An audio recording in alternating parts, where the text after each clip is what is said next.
Hello everybody, आप सभी का स्वागत है मेरे यूट्यूब चैनल पर। और आज हमारा टॉपिक है दोस्तों प्राकृतिक आपदा में भूकंप पर निबंध। भूकंप पर निबंध। प्राकृतिक आपदा में भूकंप आता है उस पर निबंध कई बार सभी जो एग्जाम होते हैं उनमें पूछा जाता है। तो किस प्रकार भूकंप पर एग्जाम लिखना है, निबंध किस प्रकार लिखना है, तो क्या होगा इसका रूपरेखा, जो सब कुछ है वो आज इस वीडियो में हम जानेंगे। अभी तक आपने मेरे यूट्यूब चैनल को सब्सक्राइब नहीं किया तो कर दीजिए, वीडियो को लाइक दे दीजिए और वीडियो के लिंक को दोस्तों के साथ शेयर करें ताकि भूकंप पर निबंध है वो उनके भी काम आ सके। तो चलिए वीडियो को करता हूँ शुरू। भूकंप प्राकृतिक आपदा। भूकंप में सबसे पहले प्रस्तावना में लिखना होगा आपको। प्रस्तावना प्रस्तावना में लिखना है, पृथ्वी की सतह के हिलने और कांपने को भूकंप के रूप में जाना जाता है। भूकंप को सबसे खतरनाक प्राकृतिक आपदाओं में से एक माना जाता है क्योंकि वे जीवन और संपत्ति को बहुत नुकसान पहुंचाते हैं। भूकंप पे निबंध छोटे बच्चों, कॉलेज के स्टूडेंट निबंध प्रस्तुत करते हैं। तो देखो, अब भूकंप धरती के अचानक हिलने की घटना भूकंप कहलाती है। जब पृथ्वी के आंतरिक गर्म पदार्थ के कारण हलचल उत्पन्न होती हैं जो भूकंप की स्थिति उत्पन्न होती है। कभी भूकंप हल्की तो कभी भारी तीव्रता का भी होता है। कम तीव्रता वाला भूकंप आने का क्षेत्र विशेष से धरती केवल हिलती महसूस होती है, लेकिन इसका कोई दुष्परिणाम नहीं होता है। अधिक तीव्रता वाला भूकंप कभी कभी भारी क्षति पहुंचाता है। ब- कच्चे और कमजोर मकान कच्चे और कमजोर मकान ढह जाते हैं। चल अचल संपत्ति पर भारी नुकसान होता है। सैकड़ों मनुष्य मकान के मलबे में दबकर मर जाते हैं। हजारों घायल हो जाते हैं। लोग बेघर होकर अस्थायी निवास रहने के लिए विवश हो जाते हैं। परिस्थितियों के सामान्य बनने में कई महीने या कई वर्ष लग जाते हैं। भूकंप को रोका नहीं जा सकता, परंतु सावधानियां बरतने से इससे होने वाली क्षति जरूर कम हो जाती है। इससे बचाव के लिए भूकंपरोधी भवनों का निर्माण करना चाहिए। भूकंप आने पर घबराना नहीं चाहिए, बल्कि आवश्यक सावधानियां बरतनी चाहिए। भूकंप एक प्राकृतिक आपदा है, इसका मिलजुल कर मुकाबला करना चाहिए। भूकंप पर निबंध में भूमिका सबसे बाद में लिखनी है, भूमिका में लिखेंगे।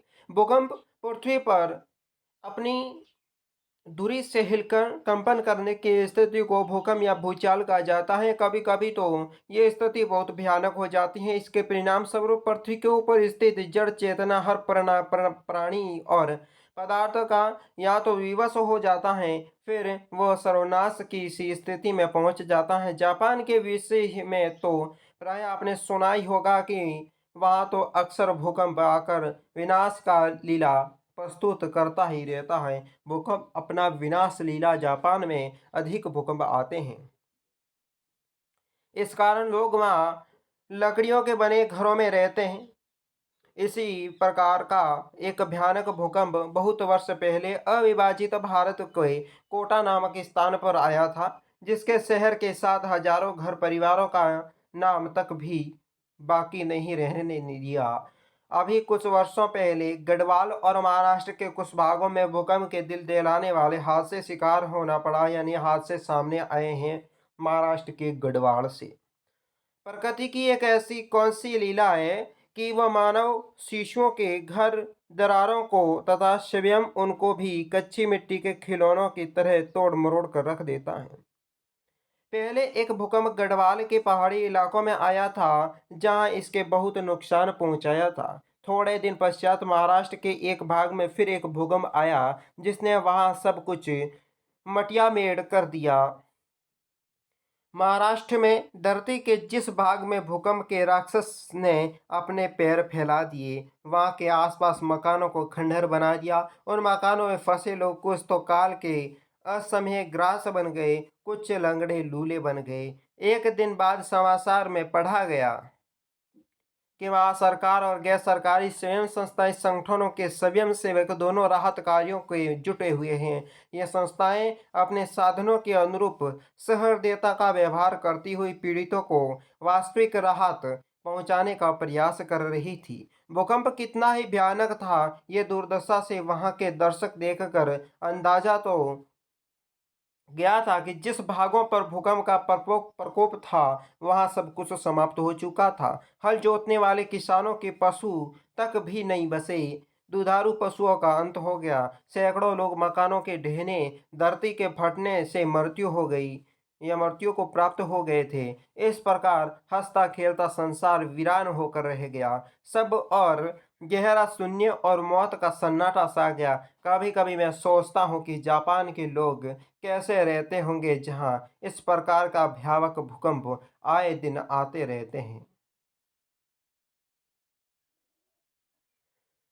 जनवरी को गुजरात सहित पूरे भारत ने भूकंप का कहर देखा होगा। भुज सहित संपूर्ण गुजरात में भारी जान माल का नुकसान हुआ था। पाकिस्तान के कब्जे और कश्मीर और उसके सटे भारतीय कश्मीर में दिल दहलाने वाले जो भूकंप आया, उसमें जहां एक लाखों से अधिक लोग काल में गाल में समा गए, वहीं लाखों लोग घायल हुए, अरबों रुपए की संपत्ति का हानि हुआ। भूकंप वैज्ञानिक का कहना है कि अभी तक ऐसा कोई उपकरण यंत्र विकसित नहीं हुआ है जिसमें यह पता चल सके कि अमुक अमुक क्षेत्रों में भूकंप आने वाला है। भूकंप के आते समय रिक्टर स्केल पर सिर्फ उसकी क्षमता का माप लिया जा सकता है। जापान, पेरू व अमेरिका कुछ राज्यों में जहां भूकंप के झटके अक्सर महसूस हो जाते हैं, वहां के वैज्ञानिकों ने भूकंप रोधी मकानों का निर्माण किया है। भारत के भूकंप प्रभावित क्षेत्रों में भी भूकंप रोधी मकानों के निर्माण की प्रक्रिया शुरू करने के लिए सरकार को कारगर नीति बनाने की बात कही है। अब इसके भूकंप के संबंध में लिखनी है लास्ट में उपसहार या भूमिका। प्रकृति उस ईश्वर की रचना होने के कारण अजय मनुष्य आदि काल में प्रकृति की शक्तियों के साथ संघर्ष करता रहता है। अपनी बुद्धि साहस और शक्ति के बल पर प्रकृति के अनेक रहस्यों का उद्घाटन करने की सफलता प्राप्त करता है, लेकिन इस प्रकृति की शक्ति का पूर्ण अधिकार करने का सामर्थ्य मनुष्य में नहीं होता। प्रकृति अनेक रूपों में हमारे सामने आती है। यह कभी अपना कोमल और सुखदायक रूप दिखाती है, तो कभी ऐसा कठोर रूप धारण करती है कि मनुष्य अपने सामने विवश होकर असहाय हो जाता है। आंधी, तूफान, अकाल, अनावृष्टि, अतिवृष्टि, भूकंप ऐसे ही प्रकोप हैं। भूकंप क्या है? भूमि के हिलने को भूचाल भूकंप की संज्ञा दी गई है। धरती का कोई भी अंग ऐसा नहीं बचता जहां कभी न कभी भूकंप के झटके न आए हो। भूकंप के हल्के झटके से तो विशेष हानि नहीं होती है, लेकिन जब कभी जोर से झटके आते हैं तो वे प्रलयकारी दृश्य उपस्थिति कर देती है। कामयाबी के महाकाव्य की रचना श्री जयशंकर प्रसाद के प्रकृति का प्रकोप का वर्णन करते हुए लिखा है। उन्होंने किसने लिखा है? जयशंकर प्रसाद ने प्रकृति के भूकंप पर एक विशेष कुछ रचना लिखी है। देख लेते हैं क्या है। हाहाकार हुआ कर्दनमय, कठिन कुलिश होते थे चूर, हुए दिगंग बाघेर भीषण रव, बार बार होता था क्रूर। ये शब्द लिखा है। भूकंप के कारण भूकंप क्यों आते हैं, ये एक ऐसा रहस्य है जिसका उद्घाटन आज तक नहीं हो पाया। इसका दोस्तों जो है इसका तथ्य को कोई नहीं जान पाया कि भूकंप क्यों आता है। वैज्ञानिकों ने प्रकृति को मनुष्य के अनुकूल बनाने का प्रयत्न किया है। वह गर्मी और सर्दी में स्वयं को बचाने के लिए वातावरण को अपने अनुकूल बना सकता है, लेकिन भूकंप और बाढ़ जैसी ऐसी देवी प्रकोप है जिसका साधन समाधान मनुष्य जाति सैकड़ों वर्ष के कठोर प्रयत्न के बावजूद भी नहीं कर पाया है। भूकंप के कारणों के विभिन्न मत। भूकंप का विषय में लोगों का भिन्न भिन्न मत है। भूगर्भीय शास्त्रियों का मत है कि धरती के भीतर तरल पदार्थ हैं, जब अंदर की गर्मी के कारण तीव्रता का फैलने लगता है तो पृथ्वी हिल जाती है। कभी कभी ज्वालामुखी फटना भी भूकंप का प्रमुख कारण बन जाता है। भारत एक धर्म प्रधान देश है जहाँ के लोगों का मत है कि जब पृथ्वी के किसी भाग पर अत्याचार या अनाचार बढ़ जाता है तो वह भाग देवी प्रकोप के कारण भूकंप आते हैं।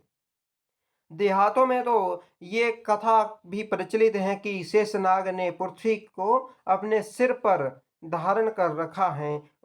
उसके 7 सिर हैं। जब एक सिर पृथ्वी के बोझ के कारण थक जाता है तो दूसरे सिर पर बदलता है। इसी कारण इसी क्रिया को पृथ्वी हिल जाती है और भूकंप आ जाता है। अर्थशास्त्रियों का तर्क है कि जब पृथ्वी की जनसंख्या जरूरतमंद से अधिक बढ़ जाती है तब उसे संतुलित करने के लिए भूकंप उत्पन्न किया करती है। अब बात करते हैं भूकंप की हानियां। भूकंप के कारण कोई भी नहीं जाना हो, इसका कहीं इतना निश्चित है कि यह एक देवी का प्रकोप है जो अधिक विनाश का कारण बनता है। ये जानलेवा ही नहीं बनता बल्कि मनुष्य की शताब्दी की मेहनत को भी नष्ट कर देता है। बिहार के बड़े विनाशकारी भूकंप देखे हैं। हजारों लोग मौत के मुंह में चले गए, भूमि के दरारें पड़ गई, जिसमें जीवित प्राणी समा गए। पृथ्वी के गर्भ से कई प्रकार की विषैली गैस उत्पन्न हुई जिससे प्राणियों का दम घुट गया। भूकंप के कारण जो लोग धरती में समा गए उसे मृत शरीर के बाहर निकालने के लिए धरती की खुदाई करनी पड़ी। यातायात के साधन नष्ट हो जाते हैं, बड़े बड़े भवने धराशायी हो गए, लोग बेघर हो जाते हैं, धनवान निर्धन हो जाता है और निर्धनता को जीने के लाले पड़ जाते हैं। भूकंप का उल्लेख सन में क्वेंटो जापान का है। क्वेंटो ने भूकंप का प्रलयकारी नृत्य देखा था। भूकंप के तेज झटके के कारण देखते ही देखते एक सुंदर नगर नष्ट हो गया। हजारों स्त्री पुरुष ही रातों की सुखद नींद का आनंद ले रहे थे, क्षण भर में मौत का ग्रास बन गया। मकान, सड़कें, वृक्ष आदि नष्ट हो गए, सब कुछ बहुत दयनीय हो गया। बहुत ही लोग अपंग हो गए, किसी का हाथ टूट गया तो किसी की टांग, कोई अंधा हो गया तो कोई बहरा हो गया। अनेक स्त्रियां विधवा हो गई, बच्चे अनाथ हो गए। भारत देश में गुजरात में सन 2000 का भूकंप ऐसा ही रहा है, जिसमें हुई बर्बादगी अभी तक किसी भी भूकंप में हुई बर्बादगी से अधिक है। आज भी जब इस भूकंप की करुणा कहानी को सुनते हैं तो हृदय कांप उठता है। इस संबंध में भिन्न भिन्न मत प्रचलित हुए हैं। भूगर्भीय शास्त्री की राय है कि भूकंप के भीतर की तहों से सभी धातुएं पदार्थ आदि तरल रूप में बह जाते हैं। जब वे गर्मी के कारण अधिक तेजी से बहते हैं, फैलते हैं, तो धरती का कांप उठती है। कभी कभी ज्वाला पर्वत के फटने से भी भूकंप आ जाता है। एक अन्य मत यह भी प्रचलित है कि पृथ्वी के भीतर मिट्टी के तहों में बैठने या धंसने से भी भूकंप हिल जाता है। जापान आदि कुछ ऐसे देशों में भी जापान की संभावना अधिक रहती है। इस मकान पत्थर चुने ईंटों से ना होकर लकड़ी और गत्ते के मकान बनाए जाते हैं। ये साधन भूकंप के प्रभाव को कम करते हैं पर उन्हें रोक नहीं सकते। भूकंप जब भी आता है जान माल की हानि अवश्य होती है। टर्की में भी एक भीषण भूकंप आया था जिसका परिणाम स्वरूप हजारों मनुष्य दबकर मर गए। भूकंप के हल्के हल्के झटके कम भयंकर नहीं होते हैं, उससे भवनों को क्षति पहुंचती है। अब भूकंप के बारे में उपसंहार उपसंहार इस निबंध का होगा। आज का युग वैज्ञानिक का युग है। विज्ञान देवी प्रकोप में सामने विवश हैं। विज्ञान भी देवी प्रकोप के सामने विवश हैं। भूकंप के मनुष्य कारण क्षण भर में ही प्रलय दृश्य उपस्थित हो जाता है। ईश्वर की इच्छा के आगे सब कुछ विवश है। मनुष्य को कभी भी अपनी शक्ति बुद्धि का घमंड नहीं करना चाहिए। उसे हमेशा प्रकृति तथा ईश्वर की शक्ति के आगे नतमस्तक रहना चाहिए। ईश्वर की कृपा ही मानव जाति को प्रकोप से बचा सकती है। तो दोस्तों कमेंट बॉक्स में बताएं प्राकृतिक आपदा का भूकंप का निबंध आपको कैसा लगा। आज के वीडियो में बस इतना ही। अगला जो भी आपदा के भूकंप है वह सब हमारे चैनल पर उपस्थित हैं। चैनल को सब्सक्राइब, वीडियो को लाइक, दोस्तों के साथ शेयर करें।